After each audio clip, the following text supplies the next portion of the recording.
Welcome to ECNTRADE Daily Video. Before we begin, it should be noted that any advice is of a general nature only and that your personal circumstances have not been taken into consideration. Hello everyone, my name is Rob Clayton and thank you very much for joining me. Well, as the financial markets brace for another whirlwind of market volatility, on Sunday, Prime Minister Scott Morrison's government injected $66.4 billion into the economy to counter the economic impact of the coronavirus pandemic. It is assessed from the technical outlook that we did have a rejection after last week of an unexpected rate cut by the RBA down to 0.25%, is that we ended with a spinning bottom. The market rejected the level of 55 cents and surged back to the top side of the range, which is somewhere around 59.60 to 60 cents. And from there, the rejection does set up quite a potential, that is, quite a negative outlook to possible challenges back to the lows, and therefore could see immediate target of 56.90 challenged or lower down to 56 and then down to 55 cents, with any advances still finding a cap around this level of 59.60 to 60 cents. Well, looking at the euro, you can see here that we've plummeted further on Friday. Now, to begin with, the US dollar index, which measures the greenback strength against a basket of 6 major currencies, surged to a fresh multi-year high of 103.80. This was last posted back in January 2017 and back to levels when President Trump took the Oval House. Still, with the outlook being relatively bearish for the euro, I'm still holding the view down to 105.40.60, seen as crucial, because taking out that level could expose the region of 102. Don't want to come out with that call yet and see how the market plays at the beginning of this week and whether or not we do recognize a rebound like previously back here from around 105.40.60. Main resistance is seen at 108.15.30. With Japan returning after a brief holiday on Friday, the market is looking for a possible down test, after you can see here from the long-legged doji and the rejection close to the level of a 112 figure 45 does give scope towards a move back to the lows of 109.25, which was seen on Friday after posting a fresh low of 109.36, I believe. Let me just double check. 26.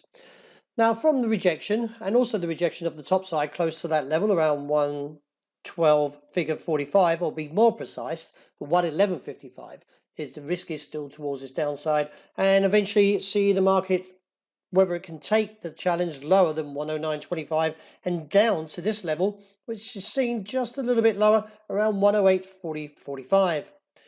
The British pound was very, very erratic on Friday, and due to the uncertainty, I'd rather sit out and keep a neutral view. I find from the high risk due to the market volatility, trading will remain at a high risk.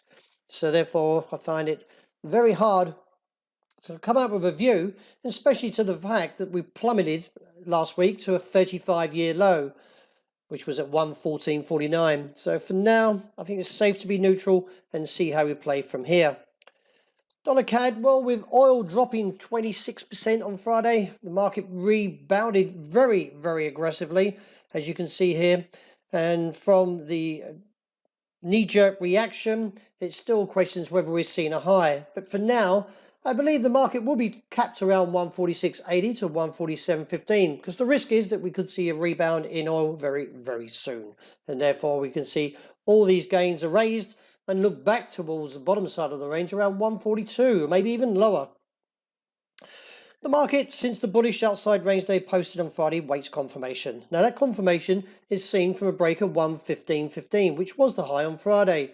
If so, then we could see a rally back towards this region around 115.5. That being said, now the longer that we remain under 115.15, still we should not discount challenges towards the level that was the low on Friday around 114.5 to 55. We do need confirmation of this bullish outside range day, so at present I would rather sit out before the call and see if we can get the break at the beginning of this week of this level of 15.